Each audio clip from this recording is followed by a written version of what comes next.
అనేక రకాలుగా ఇబ్బంది పెట్టించారు. అందుకనే జగద్గురువులు శంకర భగవత్పాదుల వారు 4 పీఠాలని పెట్టారు. తూర్పు, దక్షిణం, పడమర, ఉత్తరం. చూడండి, 4 వేలలో ఈ 1 వేలు లేకపోయినా మనం జీవించవచ్చు కదా. అట్లాగే ఎన్నో రకాలుగా మన యొక్క భారత సాంప్రదాయాన్ని బద్దలు కొట్టడానికి దేశ విదేశాల నుంచి కూడా ఇతర మతస్థులు వీళ్ళందరూ కూడా వచ్చారు. మన యొక్క సౌభ్రాతృత్వం కాబట్టి ఒక చోట ఇబ్బంది పొందినా రెండో చోట మనకి భిన్నత్వంలో ఏకత్వంగా ఉంది.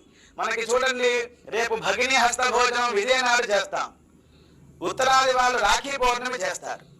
ఎప్పుడప్పుడు చేస్తున్నారుగా మానకుండా. ఆ విధంగానే గుజరాత్లో ఈరోజు ఉగాది అవుతుందండి. మనం ఉగాది చైత్రమాసంలో చేస్తాం కదా. గుజరాత్ సంబంధంగా మార్వాడీలు వీళ్ళందరూ కూడా లక్ష్మీ పూజ చేస్తారండి. చక్కగా దస్త్రం పెడతారు.